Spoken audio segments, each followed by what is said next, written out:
खास खबरां दे इस बुलेटिन च तुहाडा स्वागत है। पहला एक नज़र हैडलाइंस ते। अमरीकी हवाई अड्डे ते हुई फायरिंग विच 4 सिखां दी हुई मौत। कैप्टन ने कीता दुख दा प्रगटावा।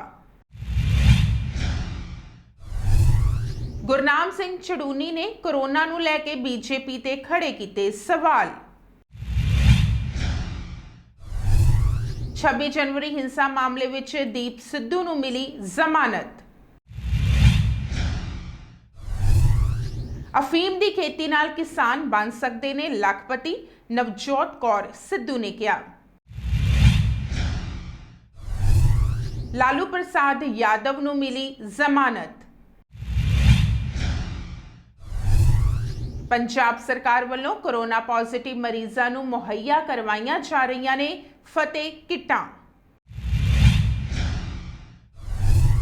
गुरु घर विच लगी अग नाल श्री गुरु ग्रंथ साहिब दा पावन स्वरूप होया अगन-भेट।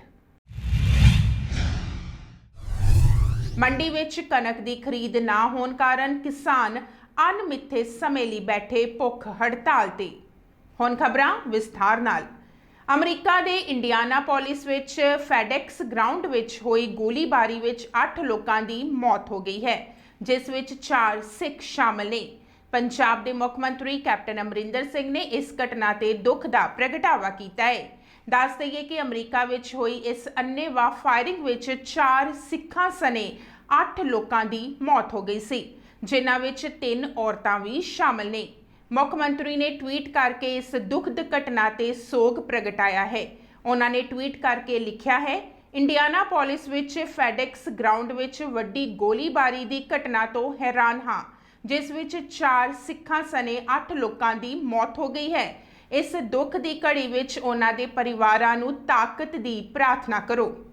जिक्रयोग है कि बंदूकधारी हमलावर की पहचान 19 साला ब्रैंडन स्कॉट हॉल वजों हुई है, जिसने इंडियानापोलिस के फैडेक्स कंपनी के कैंपस विच गोलीबारी की ते बाद विच अपने आप नूं गोली मार ली।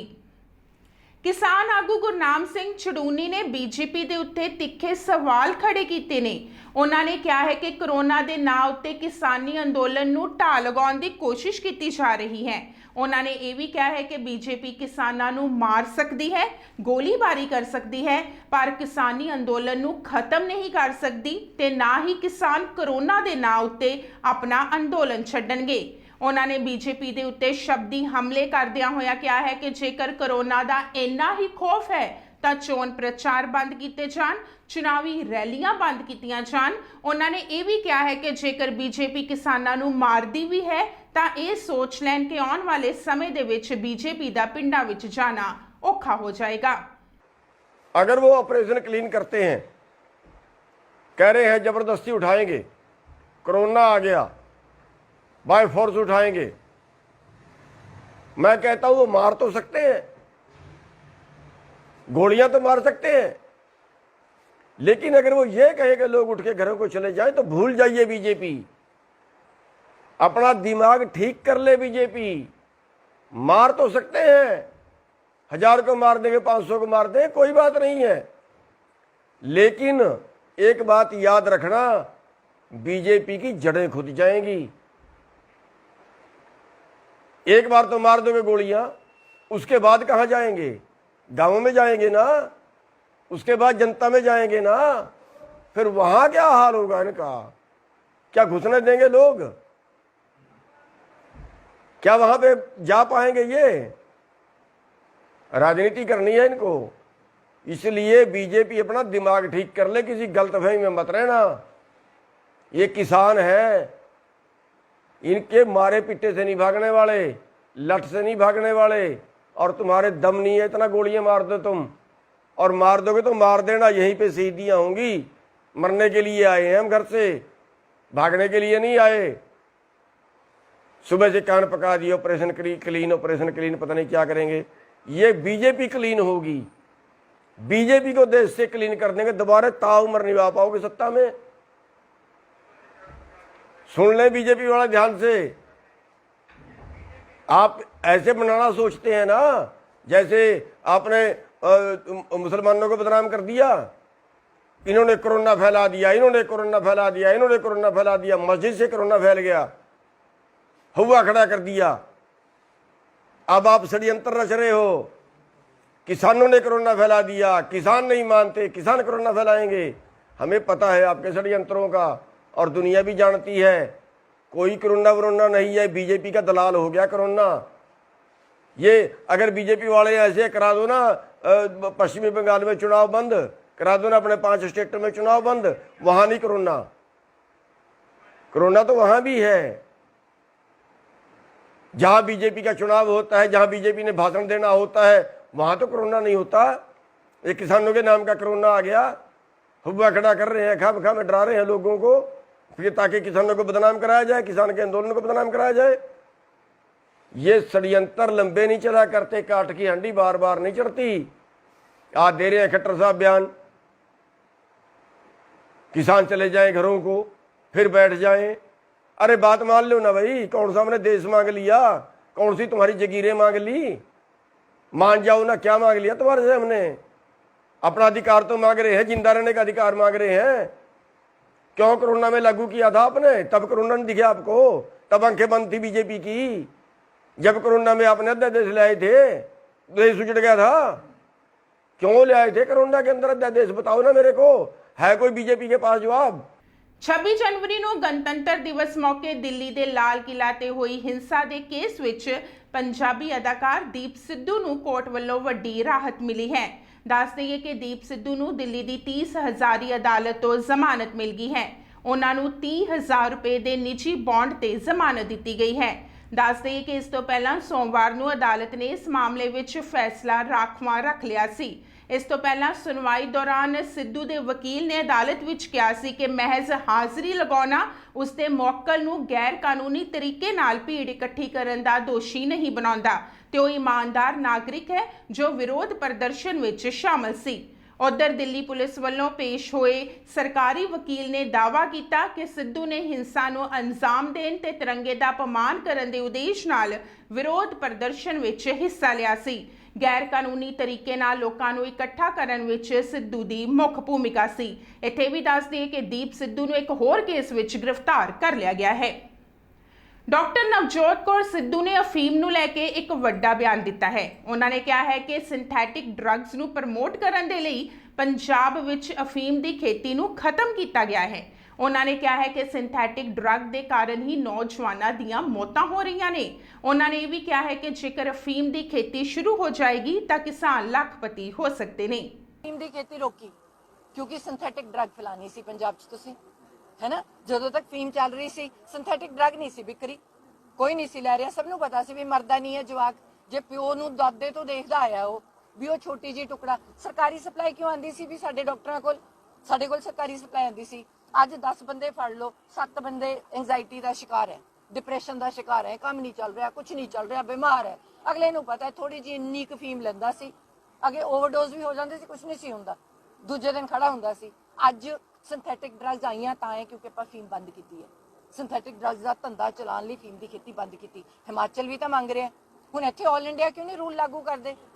ਪਰ ਕੰਟਰੋਲ ਚਾਹੀਦਾ। देखो ये नहीं आउट ऑफ कंट्रोल हो जाए हुण फीम हर कोई बंदा खा के फिर तुसीं कहोगे मैम तो ड्रग्स नूं प्रमोट कर रही है। मैम ड्रग्स नूं हटा रही है। कोई बंदा सिंथेटिक ड्रग नहीं लेगा, कोई बंदा टीका नहीं लाएगा, कोई बंदा मरन नूं तैयार नहीं है। जे उन्होंने पता है कि जे मैं हल्का जा नशा करना है या मैनू घबराहट हो रही है, मैं कुछ लेना है, मैं फीम ले लूँगा थोड़ी जी, उन्होंने लीगलाइज डॉक्टर दवे, सरकार कंट्रोल करे। कैनेडा ते अमरीका मंग रहे हैं थोड़े तो फीम, ਲੱਖਪਤੀ ਹੋ ਜੂ ਕਿਸਾਨ ਜਿੱਦਨ ਫੀਮ ਲੈਣ ਲੱਗ ਗਿਆ। ਹੁਣ ਕਿਹੜਾ ਰਾਜਸਥਾਨ ਤੋਂ ਨਹੀਂ ਆ ਰਹੀ, ਹੁਣ ਕਿਹੜਾ ਬਾਹਰਲੀ ਸਟੇਟਸ ਤੋਂ ਨਹੀਂ ਆ ਰਹੀ, ਹੁਣ ਕਿਹੜਾ ਹਿਮਾਚਲ ਨਹੀਂ ਕਹਿ ਰਿਹਾ ਮੈਂ ਫੀਮ ਲਾਣੀ ਹੈ, ਫਿਰ ਪੰਜਾਬ ਕਿਉਂ ਮੁੱਕਰ ਰਹੇ? ਝਾਰਖੰਡ ਉੱਚ ਅਦਾਲਤ ਨੇ ਅੱਜ ਬਿਹਾਰ ਦੇ ਸਾਬਕਾ ਮੁੱਖ ਮੰਤਰੀ ਤੇ ਆਰਜੇਡੀ ਸੁਪਰੀਮੋ ਲਾਲੂ ਪ੍ਰਸਾਦ ਯਾਦਵ ਨੂੰ ਜ਼ਮਾਨਤ ਦੇ ਦਿੱਤੀ ਹੈ। ਹੁਣ ਲਾਲੂ ਜੇਲ੍ਹ ਤੋਂ ਬਾਹਰ ਆ ਜਾਣਗੇ। ਝਾਰਖੰਡ ਉੱਚ ਅਦਾਲਤ ਨੇ ਅੱਧੀ ਸਜ਼ਾ ਪੂਰੀ ਕਰਨ ਦੇ ਆਧਾਰ ਤੇ ਲਾਲੂ ਨੂੰ ਜ਼ਮਾਨਤ ਦਿੱਤੀ ਹੈ। ਇਸ ਸਮੇਂ ਉਹਨਾਂ ਨੂੰ ਲੱਖਾਂ ਨਿੱਜੀ ਬੌਂਡ ਤੇ ਜ਼ਮਾਨਤ ਦਿੱਤੀ ਗਈ ਹੈ। ਦੁਮਕਾ ਖਜ਼ਾਨੇ ਤੋਂ ਗਬਨ ਕੇਸ ਨੂੰ ਲੈ ਕੇ ਇਸ ਤੋਂ ਪਹਿਲਾਂ ਵੀ ਲਾਲੂ ਦੀ ਜ਼ਮਾਨਤ ਤੇ ਕਈ ਵਾਰ ਸੁਣਵਾਈ ਹੋ ਚੁੱਕੀ ਹੈ। ਉੱਚ ਅਦਾਲਤ ਨੇ ਹਦਾਇਤਾਂ ਦਿੱਤੀਆਂ ਨੇ ਕਿ ਲਾਲੂ ਯਾਦਵ ਬਿਨਾਂ ਇਜਾਜ਼ਤ ਦੇਸ਼ ਤੋਂ ਬਾਹਰ ਨਹੀਂ ਜਾ ਸਕਣਗੇ ਤੇ ਨਾ ਹੀ ਉਹ ਆਪਣਾ ਪਤਾ ਤੇ ਮੋਬਾਈਲ ਨੰਬਰ ਬਦਲਣਗੇ। ਕੋਰੋਨਾ ਮਹਾਮਾਰੀ ਦੇ ਵੱਧ ਰਹੇ ਕਹਿਰ ਨੂੰ ਦੇਖਦਿਆਂ ਪੰਜਾਬ ਸਰਕਾਰ ਵੱਲੋਂ ਪੋਜ਼ਿਟਿਵ ਆਏ ਮਰੀਜ਼ਾਂ ਦੇ ਲਈ ਫਤਿਹ ਕਿੱਟਾਂ ਮੁਹੱਈਆ ਕਰਵਾਈਆਂ ਜਾ ਰਹੀਆਂ ਨੇ। ਇਸ ਸੰਬੰਧੀ ਜਾਣਕਾਰੀ ਦਿੰਦਿਆਂ ਸਿਵਲ ਹਸਪਤਾਲ ਦੇ ਡਾਕਟਰ ਨੇ ਦੱਸਿਆ ਹੈ ਕਿ ਕੋਰੋਨਾ ਮਹਾਮਾਰੀ ਦਾ ਕਹਿਰ ਲਗਾਤਾਰ ਜਾਰੀ ਹੈ, ਜਿਸ ਦੇ ਚੱਲਦਿਆਂ ਪੰਜਾਬ ਸਰਕਾਰ ਵੱਲੋਂ ਕੋਰੋਨਾ ਪੋਜ਼ਿਟਿਵ ਮਰੀਜ਼ਾਂ ਨੂੰ ਫਤਿਹ ਕਿੱਟ ਮੁਹੱਈਆ ਕਰਵਾਈ ਜਾ ਰਹੀ ਹੈ, ਜਿਸ ਵਿੱਚ ਉਹਨਾਂ ਨੂੰ ਇਲਾਜ ਦੌਰਾਨ ਦਵਾਈਆਂ, ਮਾਸਕ ਤੇ ਇਸ ਦੀ ਵਰਤੋਂ ਦੀ ਸਮੱਗਰੀ ਵੀ ਉਪਲਬਧ ਕਰਵਾਈ ਜਾ ਰਹੀ ਹੈ। ਡਾਕਟਰ ਨੇ ਆਮ ਲੋਕਾਂ ਨੂੰ ਅਪੀਲ ਕਰਦਿਆਂ ਕਿਹਾ ਹੈ ਕਿ ਕੋਰੋਨਾ ਮਹਾਮਾਰੀ ਦੇ ਕਹਿਰ ਦੇ ਚੱਲਦਿਆਂ ਪੰਜਾਬ ਸਰਕਾਰ ਦੀਆਂ ਗਾਈਡਲਾਈਨਸ ਦਾ ਪਾਲਨ ਕੀਤਾ ਜਾਏ ਤੇ ਘਰ ਰਹਿ ਕੇ ਇਸ ਬਿਮਾਰੀ ਤੋਂ ਛੁਟਕਾਰਾ ਪਾਇਆ ਜਾਏ। ਕੋਰੋਨਾ ਦਾ ਜਿਵੇਂ ਕਿ ਤੁਹਾਨੂੰ ਪਤਾ ਵੀ ਬਠਿੰਡਾ ਸ਼ਹਿਰ ਵੰਨੀ ਵੀ ਡਿਸਟ੍ਰਿਕਟ 'ਚ ਵੀ ਕੋਰੋਨਾ ਦੇ ਕੇਸ ਵੱਧ ਰਹੇ ਨੇ ਦਿਨੋਂ ਦਿਨ। ਇਸ ਵੇਲੇ ਸਾਡੇ ਕੋਲੇ ਐਕਟਿਵ ਕੇਸ ਜਿਹੜੇ ਹੈਗੇ ਆ ਉਹ 2070 ਨੇ ਤੇ ਆਲਮੋਸਟ ਸਾਡੇ ਜਿਹੜੇ ਹੈਗੇ ਟੈਸਟ 1,92,379 ਟੈਸਟ ਹੋ ਚੁੱਕੇ ਆ, ਜਿਹਦੇ ਵਿੱਚੋਂ 14,299 ਪੋਜ਼ਿਟਿਵ ਆਏ ਨੇ। ਸੋ ਥੋੜਾ ਜਿਹਾ ਪਿਛਲੇ ਦਿਨਾਂ 'ਚ ਸਾਡਾ ਜਿਹੜਾ ਪੋਜ਼ਿਟਿਵਿਟੀ ਰੇਟ ਹੈ ਓਵਰਆਲ ਜਿਹੜਾ ਮਾਰਚ ਦਾ ਹੈ ਸਾਡਾ ਉਹ 15% ਦੇ ਨੇੜੇ ਤੇ ਜਾ ਰਿਹਾ ਹੈ। ਜੇ ਲਾਸਟ ਦਿਨਾਂ ਦਾ ਕਰੀਏ ਤਾਂ ਸਾਡਾ 15 ਤੋਂ ਹੀ ਵੱਧ ਰਿਹਾ। ਜਿਹੜੇ ਲਾਸਟ 7 ਦਿਨਾਂ 'ਚ ਕੇਸ ਸਾਡੇ ਕੋਲੇ ਬਹੁਤ ਜਾ ਰਹੇ ਹੈ। ਮੇਰੀ ਬੇਸਿਕਲੀ ਸਾਰਿਆਂ ਨੂੰ ਜੋ ਸਾਡੀ ਟੈਸਟਿੰਗ ਹੈ ਵੀ ਸਾਰੇ ਮੈਕਸਿਮਮ ਟੈਸਟਿੰਗ ਕਰਾਉਣ। ਜੋ ਤੁਹਾਨੂੰ ਇਹ 'ਚ ਮੇਨ ਕਹਿਣ ਦਾ ਮਤਲਬ ਬੰਦਾ ਘਰੇ ਪੋਜ਼ਿਟਿਵ ਆ ਜਾਂਦਾ ਵੀ ਆਪਦੇ ਲੁਕੋਵੇ ਨਾ ਸਿੰਪਟਮ, ਆਪਦਾ ਆ ਕੇ ਟੈਸਟ ਕਰਾਵੇ, ਆਪਦੇ ਆਪ ਨੂੰ ਆਈਸੋਲੇਟ ਕਰੇ। ਜੇ ਉਹ ਪੋਜ਼ਿਟਿਵ ਆ ਜਾਂਦਾ ਉਹ ਜਾ ਕੇ ਆਪਦੇ ਘਰ ਦੇ ਦੂਜੇ ਜੀਆਂ ਦਾ ਵੀ ਟੈਸਟ ਕਰਵਾਵੇ। ਤੇ ਉਸ ਦੇ ਨਾਲ ਆਪਾਂ ਬਿਮਾਰੀ ਦੇ ਜਿਹੜੇ ਵਾਰਨਿੰਗ ਸਿੰਪਟਮ ਜੇ ਪਹਿਲਾਂ ਪਤਾ ਹੋਊ ਆਪਾਂ ਬਿਮਾਰੀ ਦੀ ਦਵਾਈ ਪਹਿਲਾਂ ਲੈ ਲਾਂਗੇ, ਉਸ ਤੋਂ ਬਾਅਦ ਦੂਜੇ ਵੀ ਉਸ ਤੋਂ ਬਚਾਅ ਹੋ ਸਕਦਾ। ਤੇ ਇਹ 'ਚ ਆਪਣੀ ਜਿਹੜੀ ਮੋਰਟੈਲਿਟੀ ਹੈ ਉਹ ਆਪਾਂ ਉਸ ਨੂੰ ਘਟਾ ਸਕਦੇ ਹਾਂ, ਟਾਈਮਲੀ ਆਪਾਂ ਹਸਪੀਟਲ ਜਾ ਸਕਦੇ ਹਾਂ। ਸੋ ਟੈਸਟਿੰਗ ਜ਼ਰੂਰੀ ਹੈ। ਉਵੇਂ ਹੀ ਵੈਕਸੀਨੇਸ਼ਨ ਸਾਡਾ ਚੱਲ ਰਿਹਾ। ਆਲਮੋਸਟ ਅਸੀਂ ਹੁਣ ਪਹਿਲਾਂ ਬਿਜਲੀ 3500 ਵੀ ਕਰ ਚੁੱਕੇ ਹਾਂ ਤੇ ਬਿਜਲੀ 2500 ਚੱਲ ਰਹੀ ਹੈ ਵੈਕਸੀਨੇਸ਼ਨ। ਬਹੁਤ ਅੱਜ 13 ਸੈਕਟਰ ਸਾਡੀਆਂ ਟੀਮਾਂ ਗਈਆਂ ਹੋਈਆਂ ਨੇ। ਸੋ ਸਾਰੇ ਜਨਤਾ ਨੂੰ ਇਹ ਵੀ ਆਪਣੀ ਅਪੀਲ ਹੈ ਵੀ ਆਪਦੀ ਵੈਕਸੀਨੇਸ਼ਨ ਕਰਾਓ। ਜਿਹੜੇ ਐਲੀਜੀਬਲ ਕੈਂਡੀਡੇਟਸ ਨੇ 45 ਤੇ 45 ਤੋਂ ਉੱਤੇ, ਉਹ ਵੈਕਸੀਨੇਸ਼ਨ ਕਰਾ ਕੇ ਆਪਦੀ ਦੂਜੀ ਡੋਜ਼ ਵੀ ਸਮੇਂ ਸਿਰ ਲੈਣ ਤੇ ਪਰ ਆਪਦਾ ਪ੍ਰੀਕਾਸ਼ਨ ਜਿਹੜਾ ਕੋਵਿਡ ਐਪਰੋਪ੍ਰੀਏਟ ਬਿਹੇਵੀਅਰ ਉਹ ਨਾਲ ਕੰਟੀਨਿਊ ਰੱਖਣ। ਵੈਕਸੀਨੇਸ਼ਨ ਤੋਂ ਬਚਣ ਦਾ ਇਹ ਹੈ ਕਿ ਵੈਕਸੀਨੇਸ਼ਨ 'ਚ ਇਹ ਪ੍ਰੂਵਨ ਹੋ ਗਈ ਜੇ ਬਿਮਾਰੀ ਹੁੰਦੀ ਹੈ ਤਾਂ ਇੰਨੀ ਸੀਵੀਅਰ ਨਹੀਂ ਹੁੰਦੀ। ਸੋ ਇਹੀ ਬਹੁਤ ਹੈ ਵੀ ਆਪਾਂ ਨੂੰ ਹਸਪੀਟਲ ਨੇ ਐਡਮਿਟ ਨਾ ਹੋਣਾ ਪਵੇ। ਕੋਈ ਇਹ ਆਪਾਂ ਕਹਿਣਾ ਚਾਹੁੰਦੇ ਹਾਂ ਵੀ ਤੁਸੀਂ ਆਪਦਾ ਮਾਸਕ ਉਵੇਂ ਹੀ ਪਾਉਣਾ ਹੈ, ਹੱਥ ਵੀ ਉਵੇਂ ਧੋਣੇ ਹੈ, ਡਿਸਟੈਂਸ ਵੀ ਉਵੇਂ ਕਰਨੀ ਹੈ, ਘੱਟ 'ਚ ਨਹੀਂ ਜਾਣਾ। ਸੋ ਮੇਰਾ ਇਹੀ ਮੈਸੇਜ ਹੈ ਵੀ ਵੈਕਸੀਨੇਸ਼ਨ ਵੀ ਕਰਾਓ ਤੇ ਲੋੜ ਪੈਣ 'ਤੇ ਸੈਂਪਲਿੰਗ ਵੀ ਕਰੋ। ਉਹਨਾਂ ਨੂੰ ਅਸੀਂ ਕੋਸ਼ਿਸ਼ ਕਰਦੇ ਹਾਂ 24 ਘੰਟੇ ਦੇ ਅੰਦਰ ਉਹਨਾਂ 'ਚ ਕਿੱਟਾਂ ਉਹਨਾਂ ਦੇ ਐਡਰੈਸ 'ਤੇ ਪਹੁੰਚ ਜਾਣ। ਉਹ ਫਤਿਹ ਕਿੱਟ ਹੈਗੀ ਹੈ, ਉਹ 'ਚ ਕਾਫੀ ਕੁਛ ਹੈ ਜਿਸ 'ਚ ਉਹਨਾਂ ਨੂੰ ਸਾਰੇ ਉਹਨਾਂ ਨੂੰ ਮਟੀਰੀਅਲ ਰੀਡਿੰਗ ਮਟੀਰੀਅਲ ਜਿਸ 'ਚ ਉਹਨਾਂ ਨੂੰ ਵਾਰਨਿੰਗ ਸਿੰਪਟਮਸ ਬਾਰੇ ਵੀ ਲਿਖਿਆ ਹੋਇਆ ਹੈ, ਪਲਸ ਆਕਸੀਮੀਟਰ ਵੀ ਹੈ, ਸੈਨੀਟਾਈਜ਼ਰ ਵੀ ਹੈ, ਮਾਸਕ ਵੀ ਹੈ, ਜੋ ਗੋਲੀਆਂ ਨੇ ਲੈਣੀਆਂ ਉਹ ਵੀ ਹਨ। ਸੋ ਇਹਨਾਂ ਨਾਲ ਉਹਨਾਂ ਨੂੰ ਕਾਫੀ ਹੈਲਪਫੁਲ ਹੈ ਤੇ ਚੰਗੀ ਕਿੱਟ ਬਣਾਈ ਹੋਈ ਹੈ ਸਰਕਾਰ ਨੇ ਜੋ ਉਹਨਾਂ ਪੇਸ਼ੈਂਟਾਂ ਵਾਸਤੇ ਜਾਣਕਾਰੀ ਦਿੰਦੀ ਹੈ। ਪਲੱਸ ਅਸੀਂ ਕੋਸ਼ਿਸ਼ ਕਰਦੇ ਹਾਂ 24 ਘੰਟੇ ਜੇ ਕਿਸੇ ਦਾ ਨੰਬਰ ਟਰੇਸ ਨਹੀਂ ਹੁੰਦਾ ਤਾਂ ਉਹਨੂੰ ਕਈ ਵਾਰੀ 48 ਘੰਟੇ ਵੀ ਲੱਗ ਸਕਦੇ ਆ। ਪਰ ਜੇ ਕੋਈ ਪੇਸ਼ੈਂਟ ਨੂੰ ਨਹੀਂ ਮਿਲਦਾ ਸਾਡੇ ਫਲੂ ਕਾਰਨਰ 'ਤੇ ਹਮੇਸ਼ਾ ਕਿੱਟ ਅਵੇਲੇਬਲ ਹੁੰਦੀ ਹੈ, ਉੱਥੋਂ ਲਿਜਾ ਕੇ ਕਿੱਟ। ਪਰ ਸਾਡੀ ਕੋਸ਼ਿਸ਼ ਇਹੀ ਹੈ ਵੀ ਅਸੀਂ ਘਰੇ ਸਭ ਦੇ ਘਰੇ ਕਿੱਟ ਪਾਈਏ। ਅਸੀਂ ਕੋਸ਼ਿਸ਼ ਕਰ ਰਹੇ ਹਾਂ ਨੈਕਸਟ ਜਿਹੜਾ ਹੁਣ ਸਰਕਾਰ ਦੇ ਹੁਕਮ ਨੇ ਅਸੀਂ 2 ਤੋਂ 3 ਵਿਜ਼ਿਟਾਂ ਉਹਨਾਂ ਦੇ ਘਰੇ 3 ਵਿਜ਼ਿਟਾਂ ਅਸੀਂ ਕਰੀਏ। ਪਹਿਲੀ ਜਿੱਦਣ ਕਿੱਟ ਦੇਣ ਜਾਈਏ, ਫਿਰ ਇੱਕ ਦਿਨ ਛੱਡ ਕੇ, ਫਿਰ ਇੱਕ 5 ਦਿਨਾਂ ਬਾਅਦ, ਤਾਂ ਕਿ ਇਹਦਾ ਵਿਜ਼ਿਟ ਦਾ ਮਤਲਬ ਇਹ ਹੈ ਵੀ ਜੇ ਕਿਸੇ ਨੂੰ ਬਿਮਾਰੀ ਸਵੀਅਰ ਅਸੀਂ 10 ਚੱਕੀਏ ਭਾਈ ਤੂੰ ਜਾ ਕੇ ਚਾਹੇ ਸਰਕਾਰੀ ਹਸਪਤਾਲ ਦਾਖਲ ਹੋ ਜਾ ਚਾਹੇ ਪ੍ਰਾਈਵੇਟ ਜਿੱਥੇ ਤੂੰ ਜਾਣਾ ਚਾਹੁੰਦਾ ਉੱਥੇ ਦਾਖਲ ਹੋ ਜਾ। ਕਿੱਟਾਂ ਤਾਂ ਰੈਗੂਲਰ ਸਾਡੀਆਂ ਆ ਹੀ ਜਾਂਦੀਆਂ, ਮਤਲਬ ਕਿ ਟਰੱਕ ਜਿਵੇਂ 3-4 ਹਜ਼ਾਰ ਦਾ ਟਰੱਕ ਹੈ ਉਹ ਸਾਨੂੰ ਵੇਅਰ ਹਾਊਸ 'ਤੇ ਆਉਂਦਾ ਹੈ। ਪਰ ਸਿਵਲ ਹਸਪਤਾਲ ਦੇਖੋ 7 ਜ਼ਿਲ੍ਹਿਆਂ ਨੂੰ ਜਾਂਦੀਆਂ ਵੇਅਰ ਹਾਊਸ 'ਚੋਂ। ਸਾਡੇ ਕੋਲੇ ਕੋਈ ਡੈਫੀਸ਼ੀਐਂਸੀ ਨਹੀਂ ਹੈ kit the. It's self stock number 'ਚ ਮੈਂ ਤੁਹਾਨੂੰ ਕਮੈਂਟ ਨਹੀਂ ਕਰ ਸਕਦਾ ਕਿੰਨੀ। ਬਰਨਾਲਾ ਦੇ ਪਿੰਡ ਟੱਲੇਵਾਲ ਦੇ ਗੁਰਦੁਆਰਾ ਰਵਿਦਾਸ ਜੀ ਵਿਖੇ ਸ਼ਾਰਟ ਸਰਕਟ ਕਾਰਨ ਅੱਗ ਲੱਗਣ ਦੀ ਘਟਨਾ ਵਾਪਰੀ ਹੈ। ਅੱਗ ਲੱਗਣ ਕਾਰਨ ਗੁਰੂ ਘਰ ਵਿੱਚ ਪਿਆ ਸ੍ਰੀ ਗੁਰੂ ਗ੍ਰੰਥ ਸਾਹਿਬ ਦਾ ਇੱਕ ਸਰੂਪ ਅਗਨ ਭੇਟ ਹੋ ਗਿਆ ਹੈ। ਇਸ ਤੋਂ ਇਲਾਵਾ ਦਰਬਾਰ ਸਾਹਿਬ ਦਾ ਸਾਰਾ ਸਮਾਨ ਵੀ ਸੜ ਗਿਆ ਹੈ। ਘਟਨਾ ਮੌਕੇ ਉੱਚ ਪੁਲਿਸ ਅਧਿਕਾਰੀ, ਐਸਜੀਪੀਸੀ ਮੈਂਬਰ ਤੇ ਤਖਤ ਸ੍ਰੀ ਦਮਦਮਾ ਸਾਹਿਬ ਤੋਂ 5 ਪਿਆਰੇ ਪੁੱਜੇ। ਅਗਨ ਭੇਟ ਹੋਏ ਸਰੂਪ ਦੀ ਸੇਵਾ ਸੰਭਾਲ ਕਰਕੇ ਅੰਤਿਮ ਸੰਸਕਾਰ ਦੇ ਲਈ ਗੋਇੰਦਵਾਲ ਸਾਹਿਬ ਭੇਜਿਆ ਗਿਆ ਹੈ। ਘਟਨਾ ਲਈ ਜ਼ਿੰਮੇਵਾਰ ਗੁਰਦੁਆਰਾ ਸਾਹਿਬ ਦੇ ਪ੍ਰਬੰਧਕਾਂ ਤੇ ਗ੍ਰੰਥੀ ਸਿੰਘ ਨੂੰ 18 ਅਪ੍ਰੈਲ ਨੂੰ ਸ਼੍ਰੀ ਅਕਾਲ ਤਖਤ ਸਾਹਿਬ ਤੇ ਪੇਸ਼ ਹੋਣ ਦੀ ਹਦਾਇਤ ਵੀ ਕੀਤੀ ਗਈ ਹੈ। ਇਸ ਤੋਂ ਇਲਾਵਾ ਜ਼ਿਲ੍ਹਾ ਗੁਰਦਾਸਪੁਰ ਦੇ ਕਸਬਾ ਫਤਿਹਗੜ੍ਹ ਚੂੜੀਆਂ ਵਿੱਚ ਸਥਿਤ ਗੁਰਦੁਆਰਾ ਬੌਲੀ ਸਾਹਿਬ ਅੰਦਰ ਲੱਗੇ ਏਸੀ ਵਿੱਚ ਸ਼ਾਰਟ ਸਰਕਟ ਹੋਣ ਕਾਰਨ ਲੱਗੀ ਅੱਗ ਦੇ ਚੱਲਦੇ ਕੁਝ ਸਮਾਨ ਸੜ ਕੇ ਸੁਆਹ ਹੋ ਗਿਆ ਹੈ। ਸੰਗਤਾਂ ਵੱਲੋਂ ਸ੍ਰੀ ਗੁਰੂ ਗ੍ਰੰਥ ਸਾਹਿਬ ਜੀ ਦੇ ਪਾਵਨ ਸਰੂਪ ਗੁਟਕਾ ਸਾਹਿਬ, ਰੁਮਾਲੇ ਸਾਹਿਬ ਤੇ ਹੋਰ ਕੀਮਤੀ ਸਮਾਨ ਨੂੰ ਬਚਾ ਲਿਆ ਗਿਆ ਹੈ। ਇਹ ਜੀ ਰਾਤ ਹੀ ਪਤਾ ਲੱਗਿਆ ਸਾਨੂੰ ਫੋਨ ਦੇ ਰਾਹੀਂ। ਸਵੇਰੇ ਅੱਜ ਪਤਾ ਲੱਗਿਆ ਫੋਨ ਗਿਆ ਜਦੋਂ ਤੋਂ ਸੰਗਤਾਂ ਦਾ ਕਿ ਇਸ ਗੁਰਦੁਆਰਾ ਸਾਹਿਬ ਵਿਖੇ ਬਿਜਲੀ ਦੇ ਸ਼ਾਰਟ ਹੋਣ ਦੇ ਕਾਰਨ ਗੁਰੂ ਗ੍ਰੰਥ ਸਾਹਿਬ ਜੀ ਮਹਾਰਾਜ ਦਾ ਇੱਕ ਸਰੂਪ ਹੈ ਜਿਹੜਾ ਅਗਨ ਭੇਟ ਹੋ ਗਿਆ, ਜਿਹੜੀ ਕਿ ਬਹੁਤ ਮੰਦਭਾਗੀ ਗੱਲ ਹੈ। ਇੱਥੇ ਪਹੁੰਚ ਕੇ ਅਸੀਂ ਉਹ ਸਰੂਪ ਦੀ ਸੇਵਾ ਸੰਭਾਲ ਕੀਤੀ ਹੈ ਤੇ ਹੁਣੇ ਹੀ ਪਾਲਕੀ ਸਾਹਿਬ ਦੇ ਰਾਹੀਂ ਜਿਹੜੇ ਸਰੂਪ ਹੈ ਉਹ ਗੋਇੰਦਵਾਲ ਸਾਹਿਬ ਨੂੰ ਰਵਾਨਾ ਕਰ ਦਿੱਤੇ ਗਏ ਹੈ। ਬਾਕੀ ਜਿਹੜੇ 4 ਸਰੂਪ ਸੱਚਖੰਡ ਦੇ ਵਿੱਚ ਵਿਰਾਜਮਾਨ ਸਨ ਉਹ ਬਿਲਕੁਲ ਠੀਕ ਨੇ, ਉਹਨਾਂ ਨੂੰ ਵੀ ਫਿਲਹਾਲ ਨੇੜੇ ਦੇ ਗੁਰਦੁਆਰਾ ਸਾਹਿਬ ਵਿਖੇ ਸੁਰੱਖਿਅਤ ਪਹੁੰਚਾ ਦਿੱਤਾ ਗਿਆ ਪਾਲਕੀ ਸਾਹਿਬ ਦੇ ਰਾਹੀਂ।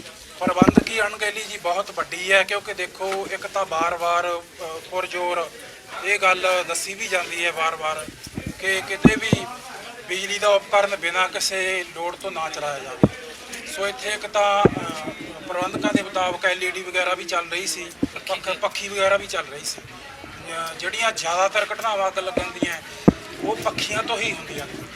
ਦੂਸਰੀ ਗੱਲ ਹੈ ਜਿਹੜੀ ਕਿ ਜਿਹੜਾ ਗੁਰੂ ਗ੍ਰੰਥ ਸਾਹਿਬ ਦਾ ਪ੍ਰੋਪਰ ਰੋਜ਼ਾਨਾ ਸੌਖ ਆਸਣ ਨਹੀਂ ਕੀਤਾ ਜਾਂਦਾ।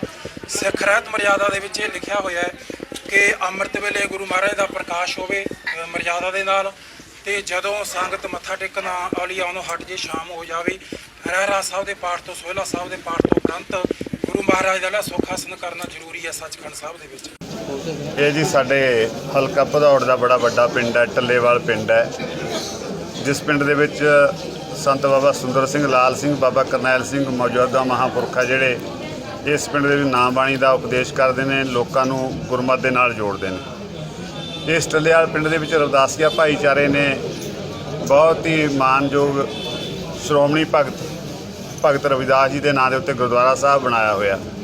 ਇਸ ਗੁਰਦੁਆਰਾ ਸਾਹਿਬ ਦੇ ਵਿੱਚ ਰਾਤੀ ਜਿਹੜੀ ਹੈ ਅਗਨ ਗੁਰੂ ਗ੍ਰੰਥ ਸਾਹਿਬ ਜਿਹੜੇ ਮੰਜੀ ਸਾਹਿਬ ਦੇ ਉੱਤੇ ਜਿੱਥੇ ਥੜੇ ਦੇ ਉੱਤੇ ਪ੍ਰਕਾਸ਼ ਕੀਤੇ ਜਾਂਦੇ ਨੇ ਉਹ ਜਿਹੜੇ ਹੈ ਰਾਤ ਕੋਈ ਬਿਜਲੀ ਦਾ ਜਿਹੜਾ ਸ਼ਾਰਟ ਹੋਣ ਕਰਕੇ ਅਗਨ ਭੇਟ ਹੋ ਗਏ।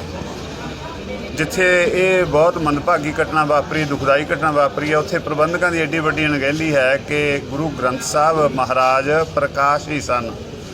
ਰਾਤ ਨੂੰ ਉਸ ਤਰ੍ਹਾਂ ਅੱਗ ਲੱਗ ਗਈ। ਜਦੋਂ ਸਵੇਰੇ ਗ੍ਰੰਥੀ ਸਿੰਘ ਨੇ ਆ ਕੇ ਦੇਖਿਆ, ਬਾਰ ਖੋਲ੍ਹਿਆ 3-4 ਵਜੇ, ਤਾਂ ਅੱਗੇ ਗੁਰੂ ਗ੍ਰੰਥ ਸਾਹਿਬ ਦੇ ਅੰਦਰ ਅੱਗ ਲੱਗੀ ਹੋਈ ਸੀ। ਮਹਾਰਾਜ ਸੱਚੇ ਪਾਤਸ਼ਾਹ ਜਲ ਚੁੱਕੇ ਸਨ।